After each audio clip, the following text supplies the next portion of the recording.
दोस्तों, गोकुल धाम कभी इतना शांत नहीं रहा। एक समय था जब यहाँ हंसी मस्ती, शोर शराबा और खुशियों का मेला लगा रहता था। लेकिन आज हर बालकनी, हर कॉरिडोर में सिर्फ हवा ही बह रही थी, क्योंकि दो जिंदगियां टूट चुकी थी और एक जिंदगी बीच में फंसने वाली थी। बबीता के घर में एक लंबी गर्मागर्म बहस चल रही थी। अय्यर गुस्से में बोला, बबीता, तुम मेरी संस्कृति, मेरे काम, यहाँ तक कि मेरी भावनाओं की भी इज्जत नहीं करती।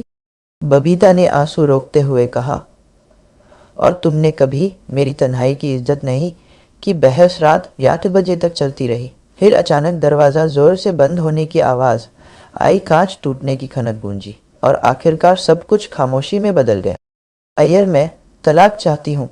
अय्यर सुनकर सदमे में रह गया। उसकी आंखों में पहली बार हार साफ दिखाई दे रही थी। अगली सुबह वकील घर पर पहुंचे, कागजात सामने रखे गए, हस्ताक्षर हुए और बबीता अय्यर ने तय कर लिया। तलाक के बाद बबीता उदास, टूटी सी और कुछ खोई हुई लगती थी। जलाल दूर से उसे देखता पर दिल में परेशानी छुपा नहीं पाता था। एक शाम बबीता पार्क की बेंच पर अकेली बैठी थी। पीछे सूरज ढल रहा था। हल्की सुनहरी रोशनी उसके चेहरे पर पड़ रही थी। जेठालाल धीरे से बोला, बबीता जी, आज की रात शायद आपको थोड़ी ज़्यादा लंबी लग रही होगी। बबीता ने हल्की सी मुस्कान दी। शायद पहली बार किसी ने उसकी हालत समझकर पूछा था। वह धीमी आवाज़ में बोली, जेठालाल जी, कभी कभी लगता है जैसे दुनिया एक जगह रुक गई है। जेठालाल, उसकी थकान, उसका दर्द, सब पहली बार इतने साफ नजर आता है। जेठालाल के दिल में कुछ टूटकर फिर से बनने लगा। उसी पल उसका बबीता के लिए छुपा हुआ प्यार दोबारा जिंदा हो गया। लेकिन एक दिन अचानक दया हैदराबाद से वापस आ गई। पर इस बार वो पहले वाली हंसमुख नटखट दया नहीं थी। वो खामोश थी, ज़्यादा सोचने वाली, और जेठा कुंसर उसकी नज़रों से बच नहीं पाया। रात को दया जेठालाल से पूछती है, दया जेठिया, तुम बबीता जी को इतना क्यों देखते हो, क्यों उनके पास जाते हो? हर वक्त जेठालाल घबरा जाता है। जेठालाल, नहीं रे, दया बस पड़ोसी है। लेकिन दया के चेहरे पर भरोसा नहीं दिखता।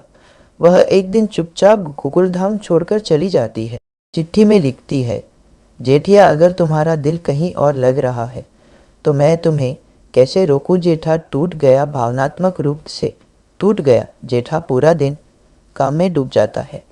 रात को छत पर बबीता के गेट की तरफ देखता है। रात को याद कर रहा, दया को याद कर रहा है। असली वजह वो कंफ्यूज्ड है। प्यार किससे करता है, दया या बबीता? मेहता जेठा को सलाह देता है, मेहता बॉस, किसी को पाने से पहले अपने दिल का फैसला लो। तुम्हारा दिल अब भी दया को बुलाता है या बबीता को चाहता है? बबीता धीरे धीरे अपनी जिंदगी को दोबारा बनाती। एक रात बबीता जेठा को धन्यवाद बोलती है। बबीता, जेठालाल जी अगर आप नहीं होते तो शायद मैं टूट ही जाती। जेठा की आंखों में आंसू आ जाता है। जेठालाल, मैं हमेशा था और हमेशा रहूंगा। उस पल में बबीता को एहसास होता है कि जेठा एक दोस्त से बढ़कर। गोकुलधाम, क्लैप माला, लाइट्स, म्यूजिक। जेठालाल बबीता की शादी के बाद सब खुश, पर जेठालाल अंदर से कभी पूरा फील नहीं करता। कभी कभी रात में दया का फोटो देख कर रोते हुए सोते हुए मिलता है। बबीता नोटिस करती है।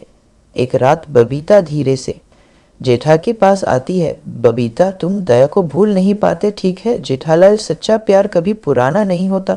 जेठालाल आंख बंद करके कहता है। जेठालाल टूटी आवाज में, मैं तुमसे प्यार करता हूँ बबीता जी, पर मेरा एक हिस्सा आज भी दया के साथ ही रहता है। बबीता उसे गले लगाती है। तलाक, शादी, प्यार, सब अपनी जगह पर दिल के कुछ कोने हमेशा किसी एक के लिए बचे रहते हैं, और शायद इसी का नाम जिंदगी है।